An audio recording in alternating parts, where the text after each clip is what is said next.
Hi, this video is about predictable processes and Martingale transforms. So as always, I'm going to assume that we have a probability space with a filtration, and I say that the process Cn is predictable. People also say previsible, same thing. Okay, predictable or previsible, same thing. If Cn is fn minus 1 measurable. So these are random variables. If Cn is fn minus 1 measurable for every n, that's when I say it's predictable. Imagine that Cn is going to be your strategy or your decision at time n. But at time n, you've not yet seen your decision. When you make your decision, you don't yet know what's happening at time n. You only know what's happening up to time n minus 1. So it's kind of a strategy. Think about a strategy in a game or in maybe on the stock market. That's what a predictable or previsible process is. Based on the information up to n minus 1, you need to make a decision at time n. So once we have that, then we can talk about a Martingale transform. If you do the following sum, so take your predictable process and suppose that you have a process xk. Look at the increment of the process x, so xk minus 1 is the increment. Multiply that with your predictable kind of strategy if you want, and that is what you get here is the Martingale transform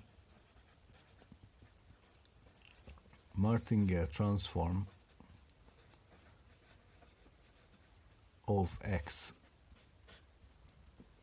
Okay, so it's two definitions. One of them is predictable or previsible, and the other is the Martingale transform of x. You transform this, you do this Martingale transform by the predictable process C. So I could add here actually that you're doing this by C. We also have a notation for that. The notation is C bullet x. And so that's a process, and you take the nth term of this process, that's going to be the Martingale transform nth term. So that's the notation for a Martingale transform. Okay. Now this is going to be very useful, partially because of the following theorem.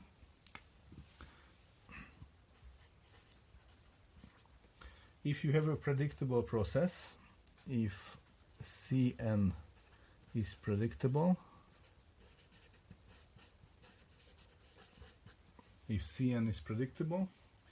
and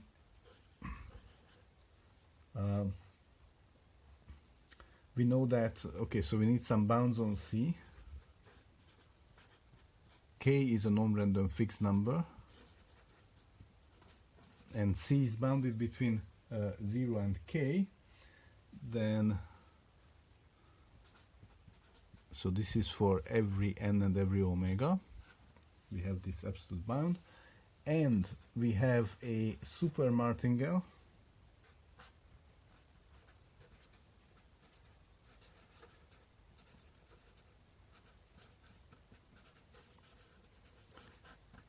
Then, so is the Martingale transform C bullet x. Okay, so if we have a super martingale and we have a non-negative bounded predictable process and we do the Martingale transform, that's still a super martingale. A similar statement about martingales, but so a super martingale, if you remember, has an inequality. It's kind of a decreasing in conditional mean. It's a decreasing process, and because of that we need positive Cn's. Changing the sign of Cn would change everything. However, a martingale has an equality, and that's not sensitive to signs really. So if you have Cn, again a predictable process, and this time I don't need C to be non-negative, but I still need the bound. So for every n and omega, I have this bound here. And X is a martingale.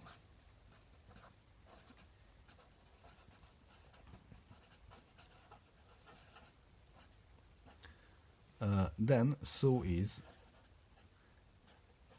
C bullet X. So the martingale transform of a martingale with a predictable process with bounded values is again a martingale. And just a small remark here is that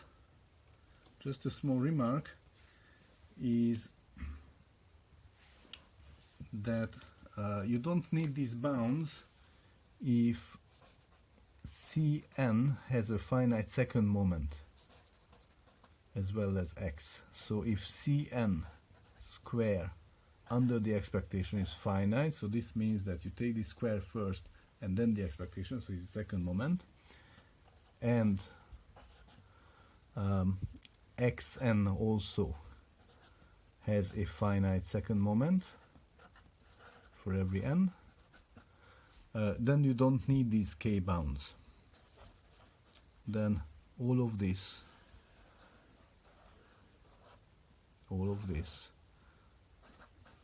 still works without the bound C mod and Cn mod less than k, or in that case Cn less than k. So you don't need these bounds if you happen to have finite second moments for both C and X. Okay, that's the theorem. Let's prove it. The proof is not very difficult. Okay, so let's just write up the Martingale property. It's essentially just writing up the Martingale property of the transform process. So Y is the Martingale transform, and let me recall its definition. Y is the Martingale transform like this, and what I'm going to do is take the conditional expectation of yn minus yn minus 1 given fn minus 1. What I want to see is that this conditional expectation behaves as a martingale should behave. So actually I'm going to concentrate on the martingale case, the super martingale case. You can do it yourself. So if y was a martingale, then this would be yn minus 1 given fn minus 1 is just itself because it's adapted, so this is yn minus 1. The Martingale property would tell me that E of yn given fn minus 1 equals to yn minus 1, so this would be 0. What I want to see is that this equals to 0. Okay, so that would prove that y is a martingale, that the martingale transform is in fact a martingale, and that's what I want to do. Okay, and in order to do that, all I need to find out is what this difference is. Again, if I look back to the definition of the martingale transform, so y, the martingale transform, is this sum here. If I take this sum up to n versus take this sum up to n minus 1, what is the difference? The difference is the last term, cn xn minus xn minus 1. That's how yn differs from yn minus 1. So when I make the difference, I just get cn times xn minus xn minus 1, just from the very definition of the martingale transform. Now cn is predictable. So Cn, this guy here, is fn minus 1 measurable. If it's fn minus 1 measurable, then fn minus 1 contains all information about Cn. It's not random anymore, so I can actually factor it out. And that's exactly what I'm going to do. So this thing here is equal to Cn times the expectation of xn minus xn minus 1 given fn minus 1. Okay, and in case xn is a martingale, which we started with, so that's I'm actually proving this part. If xn is a martingale, then of course by the martingale property we get a big zero. So again, why is that? Because I have e of xn given fn minus 1 for the first bit, and I have e of xn minus 1 given fn minus 1 for the second bit.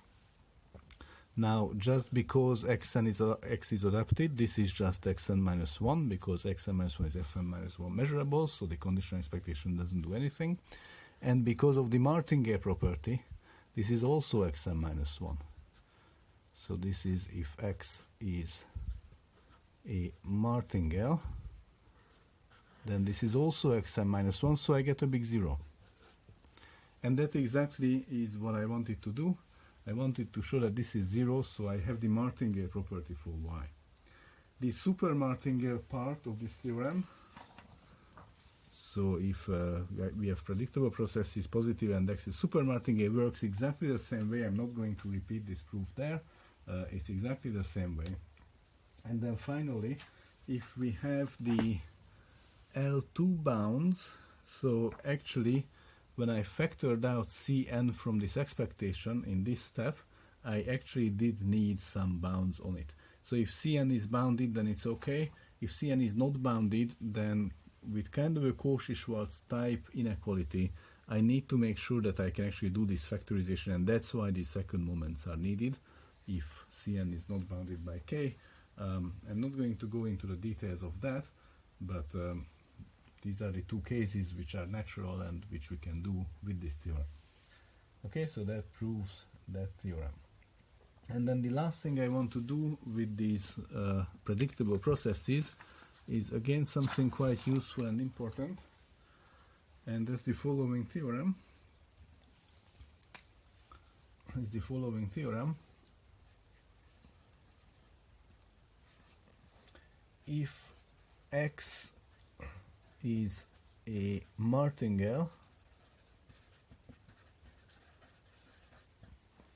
then so is the stopped process xt. T is a stopping time. Okay, I didn't tell it, but let's add this here. Let t be a stopping time.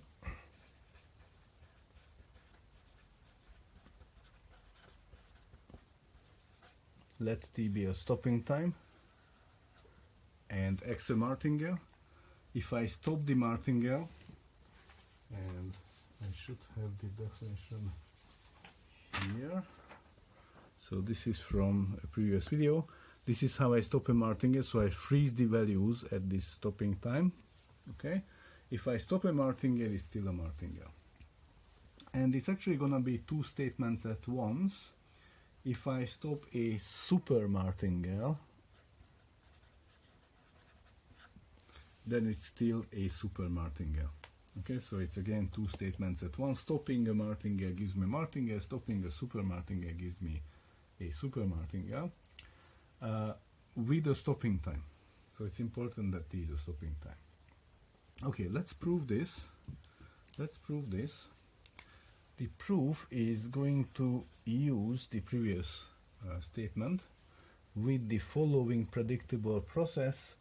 Take the indicator that n is less than or equal to t. Now I claim that this thing here is a predictable it's a predictable process. Why is that? Because n smaller than or equal to t is actually the same as n minus 1 strictly smaller than t. Okay, t at least n is the same as t larger than n minus 1 because we're talking about integers. And now when we define stopping times, then we had this comment here that t larger than n is actually a member of the sigma algebra Fn. So t larger than n minus 1 is a member of the sigma algebra Fn minus 1. So if I take an indicator of that, then this is going to be fn minus 1 measurable. And this is exactly what I need for a predictable process. Cn is predictable if it's fn minus 1 measurable. Okay? So this is a predictable process, and now I want to take the Martingale transform C bullet X of my, let's do the Martingale property, the super Martingale you can do yourself. So I transform my Martingale X with that C, and let's see what happens. So the definition was that I need to take the sum to get the nth term of this transform. I need to do the sum from 1 through n of ck and then xk minus xk minus 1. And the ck is 1 whenever the index k is not larger than t. Okay? So I have actually two cases. If t happens to be larger than my largest index n, so this sum goes up to n. If t is larger than that, then t is larger than all of the k's, so the indicator will always be 1. The indicator is always 1, and in that case what I have is that this sum is just the sum from 1 through n, c is always 1, xk minus 1, which is a nice telescopic sum. I guess you've seen this, but if not, then you can just write out these differences and cancel out a lot of terms. There are only two things surviving this. The largest of the xk's, which is xn, and the smallest of the xk minus 1s, which is x of 1 minus 1, or x of 0. That's the only thing that survives. Okay. Whereas if t is smaller than n, then I have this sum, and the ck's are 1 up to t, and above t they are all 0, because that's what the indicator does. So up to t everything goes fine, and then above t everything is 0. So my summation, instead of going up to n, will only go up to t. That's what the ck does. And then I'm summing the same xk minus 1, because below t the ck is 1, so there's just 1 times. And in a very similar way as before, I get this telescopic sum, and I get xt minus x naught, which I can actually summarize these two lines by writing x of t min n minus x naught, because when t is larger than n, then this gives me xn, and I do have xn. When t is smaller than n, then this gives me xt, and I do have xt. So it's just the same thing. Now, what I got is exactly the stop process, except I subtract the initial value, which doesn't make any difference in being a Martingale. So what I got on one hand is the stop process.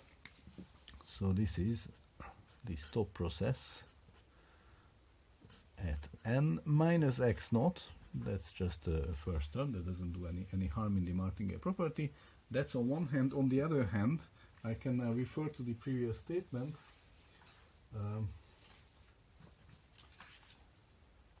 which is this. If I have a predictable process and it's bounded, of course the indicator is bounded, and I do the Martingale transform on a Martingale, then I get a Martingale. So on the other hand, this thing is a Martingale. From the previous statement, this thing is a Martingale. And that's exactly what I wanted to do. I wanted to show that the stop process is a Martingale. Okay? Again, if you want to do this for super Martingales, it's the same idea, but I'm not going to explain this here.